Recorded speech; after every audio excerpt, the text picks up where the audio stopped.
Esta historia quizás es muy cortita. Me la contó mi tío Miguel. Le sucedió hace ya muchos años, por ahí del año 2000. En aquel entonces él trabajaba en una obra, en una construcción, para la que tenía que tomar carretera todos los días. Cuando iban muy atrasados, le tocaba quedarse hasta muy tarde en las horas extras. La mayoría de los trabajadores vivían cerca de la obra. Él era de los pocos que tenía que venir todos los días a la ciudad.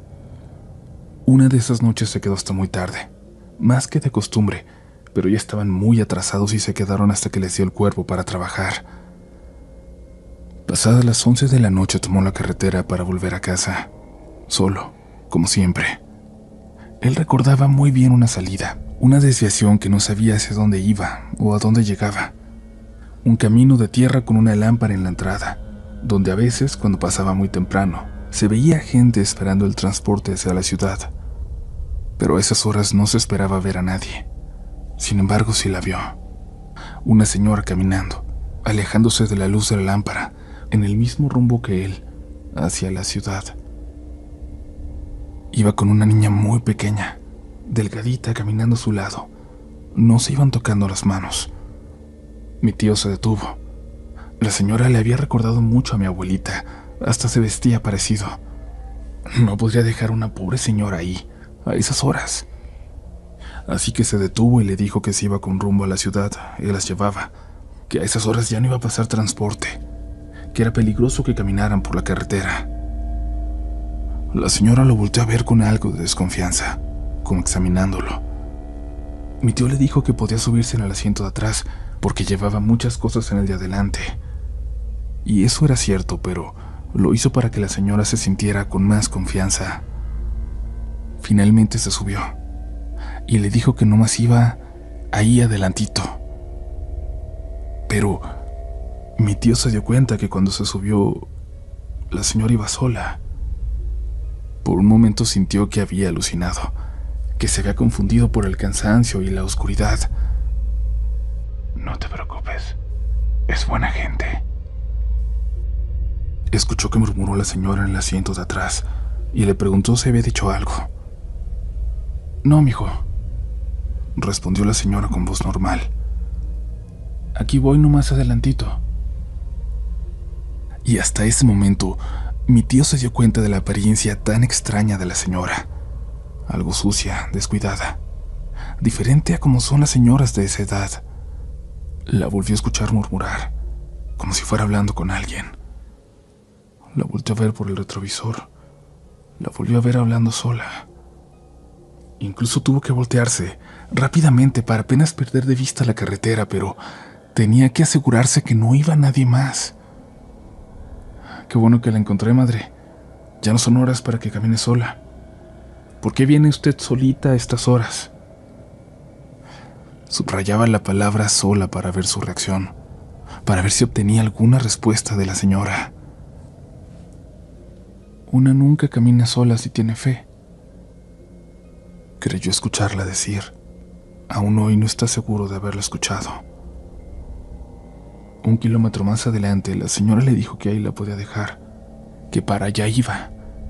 Mi tío detuvo el carro en medio de la nada, pero en cuanto lo hizo alcanzó a ver otro camino de tierra, otro camino que no sabía a dónde iba a dar, pero en total oscuridad.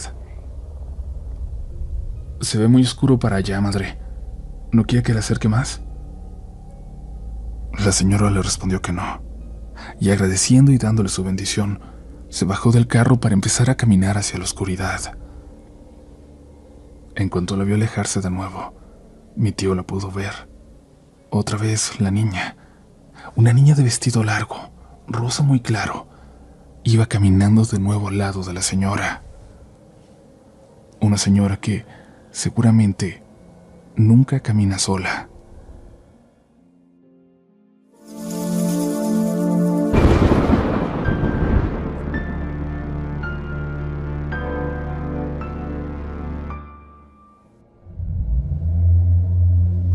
Muy buenas noches, comunidad.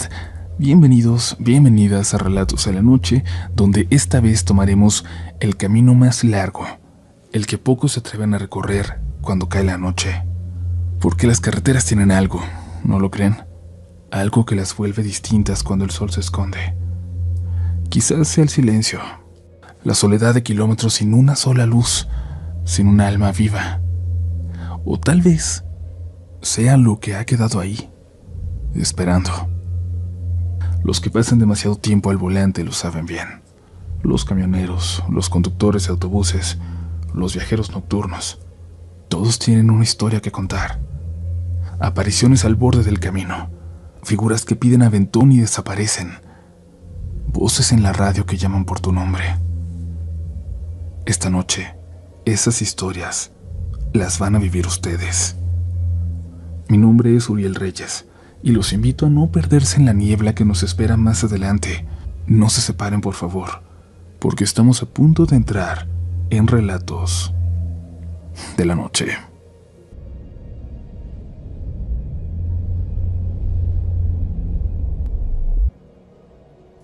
Mi papá trabajó por más de 30 años manejando transporte de carga. Conoció gran parte de las carreteras del país, atravesando estados, climas y paisajes que pocos pueden ver desde la soledad del volante. Vivió de todo en la carretera, cosas buenas, otras muchas malas, y algunas que simplemente no pueden explicarse. Apariciones extrañas, encuentros con lo imposible. Pero sin lugar a dudas, lo más macabro que le ocurrió sucedió una noche en la que casualmente no iba solo, en una ocasión en la que le acompañaba a mi hermano menor. Él era un niño de apenas 9 años y siempre había soñado con viajar con papá. Durante años lo vio partir de madrugada, regresar días después con historias de caminos interminables, de gente que conoció, de luces lejanas en la noche. Así que cuando llegaron las vacaciones de diciembre y se presentó la oportunidad de acompañarlo en un viaje a Coatzacoalcos, no lo pensó 2 veces. Era su primer viaje en tráiler y estaba muy emocionado. El trayecto fue largo y pesado. De hecho, se encontraron con varios accidentes en la carretera, lo que retrasó considerablemente la llegada. Para cuando estuvieron cerca de su destino ya era muy de noche. La carretera estaba completamente solitaria, con apenas uno que otro tráiler pasando a lo lejos. En ese tramo mi hermano ya dormía en el asiento del copiloto, cansado por el viaje, mientras mi papá conducía en silencio, enfocado en la carretera, enfocado en llegar cuanto antes. Hasta que el niño despertó de golpe. Mi papá sintió su movimiento. Sin apartar la vista del camino le preguntó si estaba bien, pero mi hermano no le contestó.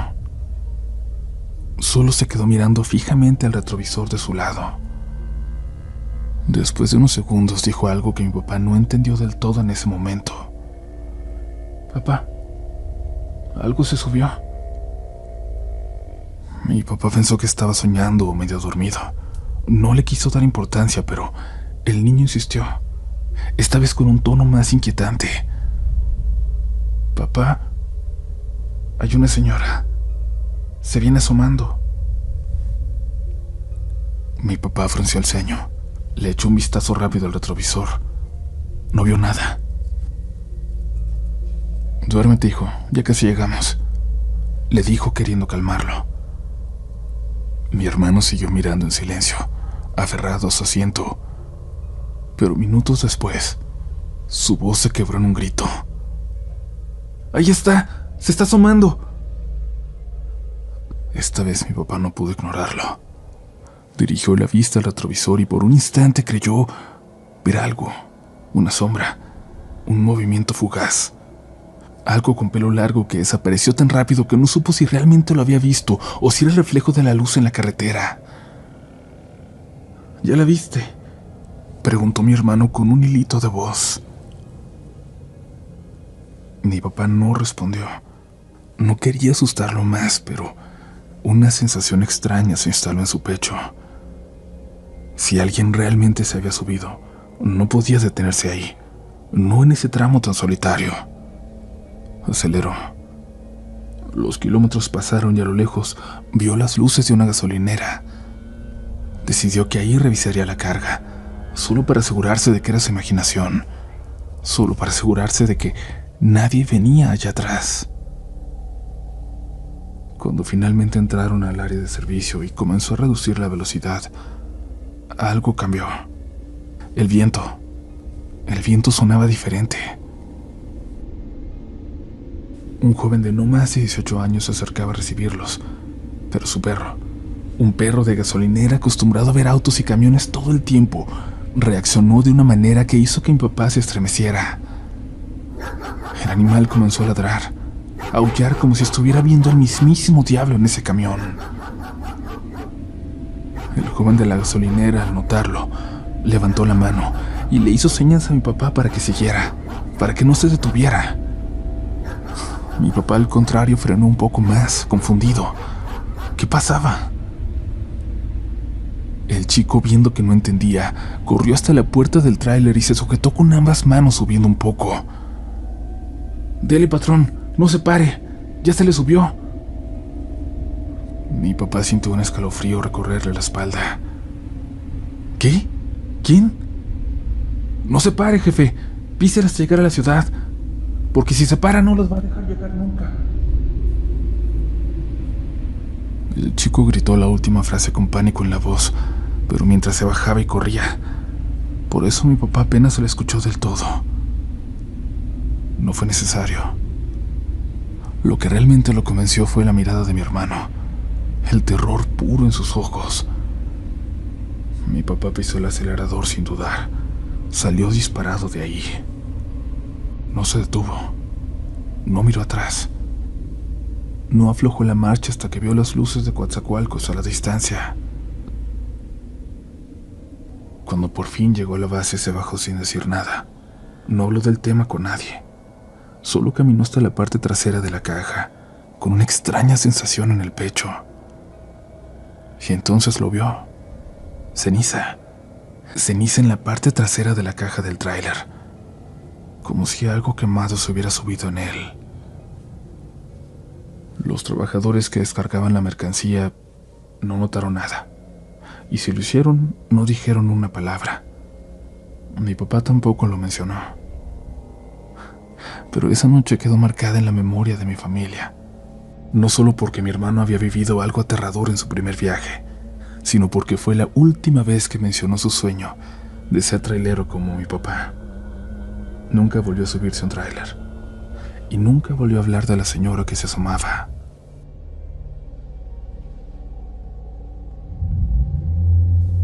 Comunidad, gracias por haber llegado hasta aquí, por mantenerse expectantes de las historias de esta noche, que espero que estén disfrutando. Y es raro decirlo, disfrutando, pero ya saben a qué me refiero, disfrutarlas tanto como se puede disfrutar una buena historia de fantasmas. No quiero dejar de recordarles que se suscriban a este espacio y que nos dejen comentarios, pulgar arriba, una calificación de 5 estrellas, dependiendo de dónde nos escuchen, pero siempre nos ayuda mucho a seguir andando, a seguir llevándote estas historias semana a semana y quién sabe, a lo mejor cada vez más. Por lo pronto es momento de continuar, el descanso ha terminado, el intermedio ha llegado a su fin y es hora de seguir. Espero que hayan tomado aliento, porque a partir de ahora, continuamos. Esto sucedió hace algunos años, cuando llevé a mi abuela al pueblo donde nació. Hacía mucho tiempo que ella no regresaba para allá, desde que se murió mi papá, de hecho, quien la cuidaba. Cuando eso pasó, mis hermanos y yo nos la llevamos con nosotros a la casa. Nunca mostró intención de volver. Nunca habló del pueblo ni de las personas que dejó atrás, pero ese día fue distinto. Nos avisaron que don Arturo, un viejo amigo suyo, había fallecido, y sin dudarlo ni un segundo, decidió que debía estar en su velorio. La llamada llegó un jueves a las 4 de la tarde, y para las 4:30 ya estábamos en camino, ella y yo, hacia el pueblo. El trayecto no era corto ni fácil. El pueblo donde nació mi abuela quedaba en una zona montañosa, y las carreteras no solo eran peligrosas por sus curvas y caminos angostos, sino también por los asaltos que, decían, ocurrían en los tramos más solitarios. Se hablaba de personas que bajaban desde pequeñas casas en lo alto de los cerros para aprovecharse de quienes se quedaban varados, y por eso los que conocían bien el camino procuraban viajar siempre de día y sin hacer paradas innecesarias. El viaje transcurrió sin problemas hasta que, en una curva especialmente cerrada, sentí de pronto que el auto se volvía inestable. El volante comenzó a jalonearse de un lado a otro y tuve que reducir la velocidad hasta detenerme por completo. Bajé a revisar, sintiendo una presión en el pecho que se hizo aún más fuerte cuando vi lo que había ocurrido. Una llanta estaba completamente ponchada. El sol comenzaba a ocultarse, y en esa carretera sabía que quedarse varado significaba una sola cosa: peligro. Pero cuando miré a mi abuela esperando alguna reacción, vi que en lugar de decirme algo o siquiera mirarme, simplemente juntó las manos y empezó a rezar. Me molestó. Yo estaba ahí, tratando de pensar en una solución, y ella solo rezando. Me incliné para revisar el daño, para de alguna manera buscar la forma de cambiar la llanta sin el maldito gato hidráulico que no llevaba.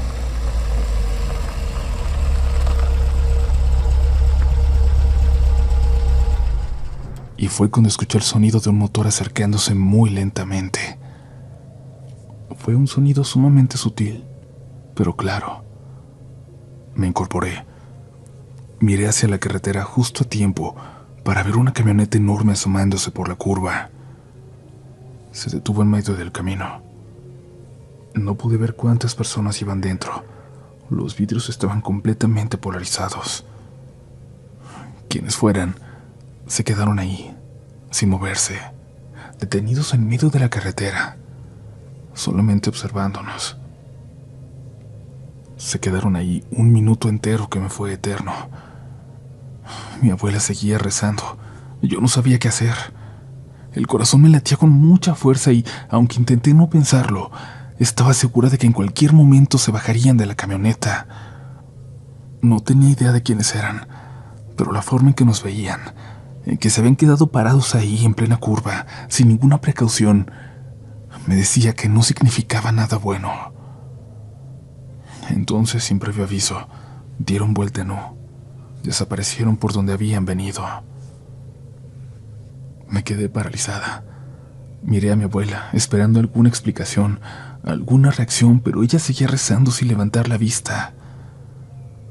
No quise decir nada. Solo quería que pasara un auto, que pasara una patrulla, quien fuera que pudiera ayudarnos. Pero la carretera estaba vacía. El sol se ocultaba. El frío de la montaña se hacía cada vez más evidente. Abuelita, si algo pasa, si vuelven, usted escóndese entre los arbustos, le dije en voz baja, casi sintiéndome ridícula por decirlo así. Ella no respondió. Murmuró algo que no entendí y siguió rezando. Entonces otro auto apareció por la curva. Era pequeño, completamente opuesto a la camioneta de hacía unos minutos. Se detuvo justo detrás de nosotras, y después de unos segundos, un hombre muy alto bajó del asiento del conductor. Caminó hacia nosotras con calma. ¿Necesitan ayuda?, preguntó con voz tranquila. Asentí, pero sin estar del todo segura si debía confiar en él. Sin embargo, cuando abrió la cajuela de su auto y sacó herramientas, sentí un alivio inmediato. Era un llantero. No sé cómo le llaman en su país, pero era alguien que trabajaba en una llantera, en una vulcanizadora. Alguien que se dedicaba a arreglar neumáticos, pues. Justo la persona que necesitábamos más en ese momento. No dijo nada más. Se arrodilló junto a la llanta dañada y comenzó a trabajar con rapidez, como si no hubiera nada extraño en la situación. Yo apenas podía creerlo, pero cuando miré a mi abuela, la vi observándolo con atención, con el mismo tipo de mirada que alguien tiene cuando ve a alguien que conoce. Entonces, como si hubiera sentido su mirada, el hombre alzó la vista y la miró a ella también. Se quedó en silencio por un momento antes de sonreír con incredulidad. «No puede ser», dijo. «Usted es la mamá de...». Mi abuela asintió. Él suspiró y se limpió las manos. Nos contó que había sido amigo de mi padre hace muchos años. Hace rato andaba aquí en un pueblo vecino con un amigo, pero no sé, sentí que era mejor regresar temprano hoy. Solo por eso pasé por aquí hasta ahora, nos dijo. Ella no dijo nada más. Terminó de ajustar la llanta y nos pidió que siguiéramos de inmediato. Él manejó detrás de nosotros hasta que llegamos al pueblo, asegurándose de que no volviéramos a quedarnos solas en la carretera. Cuando por fin nos estacionamos, mi abuela besó la imagen de San Cristóbal, que tenía entre las manos todo ese tiempo. El santo de los viajeros, el santo de los que van al volante. Desde ese día llevo conmigo una imagen de San Cristóbal cuando manejo, y una oración de mi abuela. Porque aunque esto no parezca una historia paranormal, para la mayoría de gente que nos escuche, yo sé que algo más grande que nosotras nos cuidó esa tarde.